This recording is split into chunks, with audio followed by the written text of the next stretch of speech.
Hey, everybody. Welcome back to This Is Not Advice. We are here for another one of your questions about work. And as you can tell, I am not Roy Bahat, although we are streaming from his accounts. I'm Lori Berenberg, one of Roy's teammates, also an early stage startup investor in the future of work at Bloomberg Beta. And I'm actually also somebody who is ambitious, works hard, but cares really deeply about not letting work become my identity. And so I'm delighted to introduce Simone Stolzoff, author of The Good Enough Job and former design lead at the global innovation firm that we all know, IDEO. And his book, The Good Enough Job, just came out this week. Very exciting. And so we're going to talk about how much work should be a part of your identity. And I did want to mention that if you're listening to this call and you think, holy cow, I need to learn more about this, shoot me a DM. And we'll make sure that you get a copy by end of day. And so here is where you can see more about the book, thegoodenoughjob.com. And so now let's jump into it. Simone, how much do you think work should be a part of my identity? Well, first, thanks for having me, Lori. It's a pleasure to be here. And I think, on the whole, it's different strokes for different folks. I think for some people, they do what they love for work and their work is part of their identity. And other people do what they have to for work so they can do what they love when they're not working. And I think neither path is more noble. But I would caution people against making their job or their work the sole source of identity in their life. It can definitely be a identity, a source of meaning. But as so many people have found out recently with the pandemic and with layoffs, if your job is your sole identity and you lose your job or your job changes in some way, what's left? Yeah. Is that what prompted you to write about this? Or what in your personal career kind of brought you to this conclusion? Yeah, so there's sort of two ways in. One, I'm a journalist and my beat has been work for a number of years. And so I was observing this kind of centrality of work and particularly Americans and particularly college educated Americans' lives. But the other one is extremely personal, which is that I was working as a magazine reporter and a recruiter from IDEO, this innovation firm that I had heard about before, reached out to me. And, always take an interview, a call. I kind of passively went through the interview process. And then I found myself at this fork in the road. And on one hand, it's like, woe is me, the agony of deciding between two job offers. But on the other hand, it didn't feel like I was choosing between two jobs as much as it felt like I was choosing between two versions of me. And so through that inquiry, that question of how did my work become so central to my identity led me to the research that eventually became the book. That makes perfect sense. And so since the book has come out, what has been kind of the biggest surprise as far as people's response to it? Because it's obviously kind of a controversial topic, right? There's a lot of people, especially in the world of tech, which you're obviously very familiar with, who really do make their identity work. Yeah, I mean, I think I, in some ways, just lucked out in terms of timing because I did not anticipate a global pandemic thrusting this conversation into the zeitgeist. I think so many people in tech and across different industries are considering or reconsidering the role that they want work to have in their life. I think one thing that's been surprising so far is that I've gotten a lot of inbound outreach from boomers that are about to retire. And you might, Really? not think of this book. I'm a millennial, like kind of smack dab in the middle of the millennial generation. I assumed that my main audience would be people kind of around my age, or maybe even folks that are younger than me.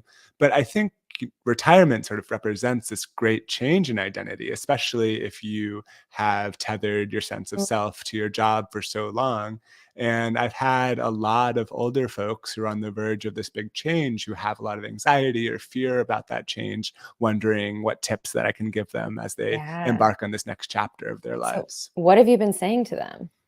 I think my kind of overarching piece of advice is to diversify your identity. Much as an investor benefits from diversifying the investments in their portfolio, I think we too benefit from diversifying the sources of meaning and identity in our Yeah. lives. But, that's sort of like a nice platitude. What does that actually mean in practice? Well, and that's one thing when you're older, you're retiring, you have time to pick up new hobbies, and it's different when you're early in your career and you feel like you have to grind and put in the hours just to be taken seriously. Yeah, of course. And I think that's a huge risk about people who are ambitious and maybe earlier in their career and trying to establish themselves.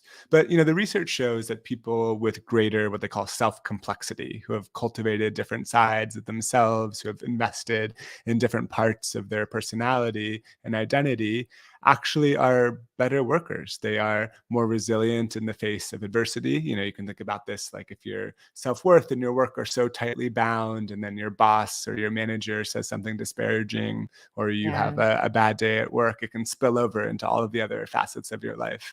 And then people with greater hobbies and interests tend to be more creative, more innovative, come up with better ideas.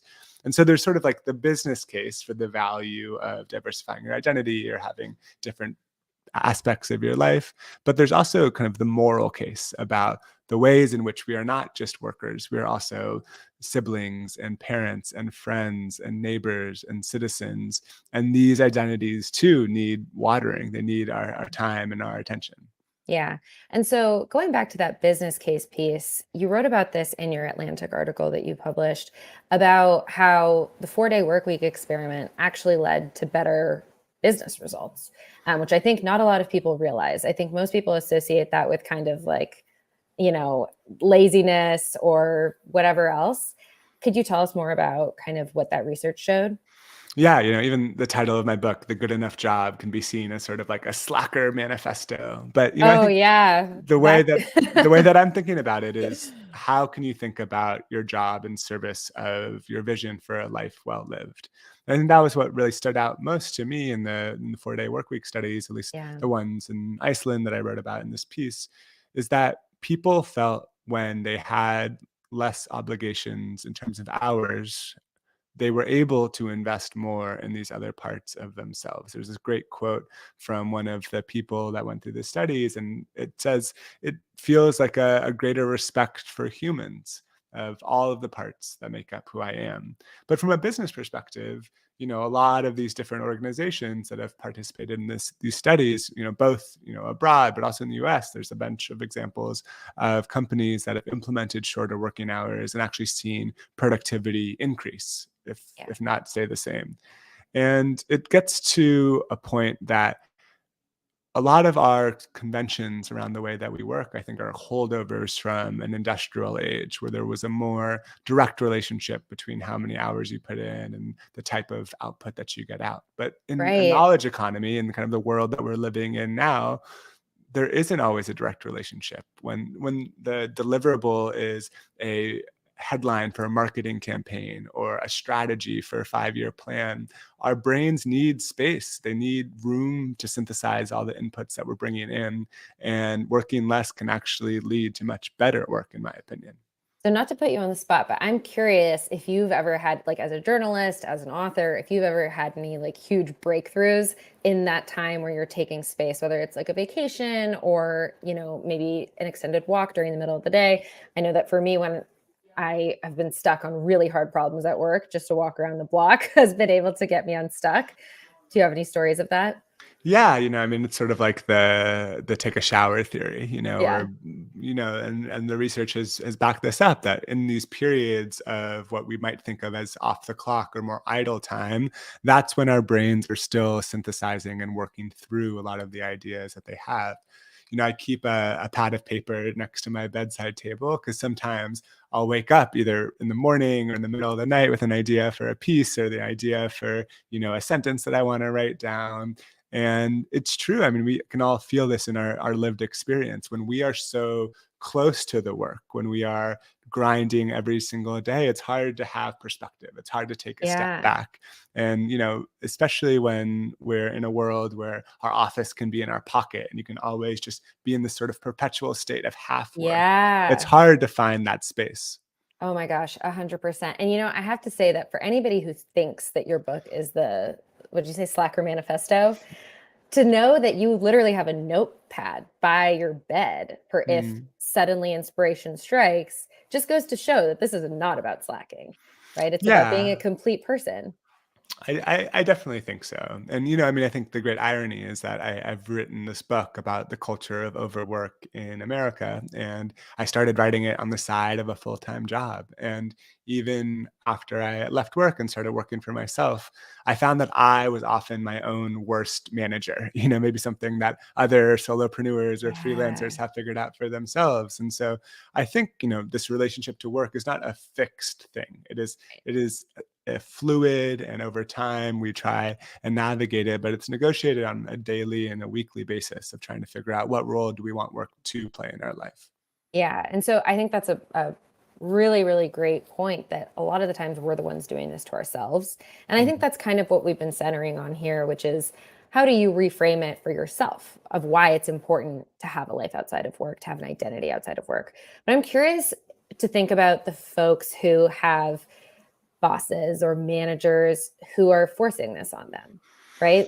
Do they have the ability to set those boundaries? Is changing jobs the only option? Like, what do you say to them? Yeah, you know, I think in the end of the book, I get a little bit more prescriptive and talk about potential interventions or ways that we can move towards a healthier relationship to work. I think a lot of times the onus is put on the individual to make the change. We say Mhm. things like set a boundary or practice self care. But as we all know, individual interventions inevitably break, especially when they're Yeah. intersecting with greater forces of capitalism or the end of the quarter or Yeah, this the performance system. review. Exactly. Yeah, So I actually think it's incumbent on managers and bosses to enact some of these structural protections, not only just because it values their employees' lives outside of work, but because it also leads to longer term sustainable productivity. If right, you are a manager or a boss and you are grinding all of your team to dust, it's not actually going to produce the best work. We all know right. this. If you are Yeah, on hour 11 of a 12-hour day, you're not firing on all cylinders. And so I am very inspired by companies that are taking the longer view. They're playing a longer game and thinking about how can we stay sustainably productive over a longer time horizon. yeah, and so to come full circle on that point, I'm thinking about the managers who want their teams to be healthy in this way, but they have hired a team of type A high achievers who are putting this on themselves. Mhm. How do you think managers can help those people get to this conclusion? Because obviously they're the ones setting the example, setting the standards. Do you think there's any specific tactics they could use? I think a lot of it comes down to trust. You know, we talk about all these different worker benefits and systems that you can put into place, but I think, you know, the best worker benefit is giving your employees autonomy to get their work done in the way that they see fit. You Mm, know, especially as we've gotten a taste of this with the growth of remote work and hybrid work, people can be able to work in ways that best suit their energy. So mhm. if they're not being very productive, maybe some people on your team need to, you know, take a few hours off in the afternoon and go for a run or go to the grocery store and then sign back online. And that's one of the things that I think is most encouraging, that instead of using these sort of holdover metrics like the amount of hours you spend in your office chair as a proxy Yeah. for success, we're moving to a place where hopefully the quality of the work will speak for itself. Yeah, yeah, absolutely. And so I guess where I want to end on is thinking about the people who have listened to all of this, who maybe even will have taken the time to read your book, and they still think, hey, what I'm doing, my work is the most important thing in my life. You know what I mean? Like, let's say a startup founder, right? Those are a lot of the folks that we interact with. They are so committed to the fact that their work could potentially change people's lives or even change the world. What does that balance look like for them where they want it to be a core part of their identity? Yeah, you know, as I said earlier, I don't think it's necessarily a problem to make work a part Yeah. of your identity. But what I would say is instead of thinking about you have to care less about your work, think about what are the other things that you can care more about. And I think it's important to keep in mind that on the Mm, other side of prioritizing work is prioritizing life. So I would ask these people, even if they are very driven, even if they're trying to change the world through their company or their startup, to think about ways that they can invest in their non work self. It doesn't have to come at the expense of doing quality work or aligning your interests with what you do or trying to really make a difference. But in fact, if you are taking the time to invest in your relationships, to invest in other interests and hobbies that you have, to invest in your local community, these things will actually, over the long term, bolster your ability to make the change that you want to see. I love that. What a good note to end on. Was there anything else that you wanted to add? No, just check out the book if you're interested. You can learn more at thegoodenoughjob.com. Yes. So, just to reiterate what we always say on these episodes, we call it This Is Not Advice because we're not telling you what to do. None of this was instruction. We really are just giving you data points to think about. And if you want to see past episodes, you can look at thisisnotadvice.work. And if you want to listen to them, you can go to our Jam AI page. If you go to Jam and just type in This Is Not Advice, you'll get here. And again, like I said at the beginning, The Good Enough Job just came out this week. And if you want a copy, send me a DM by the end of the day and we'll get you a copy of the book. Thank you So, so much for having me on, Lori. yes, thank you, Simone. All right, take care.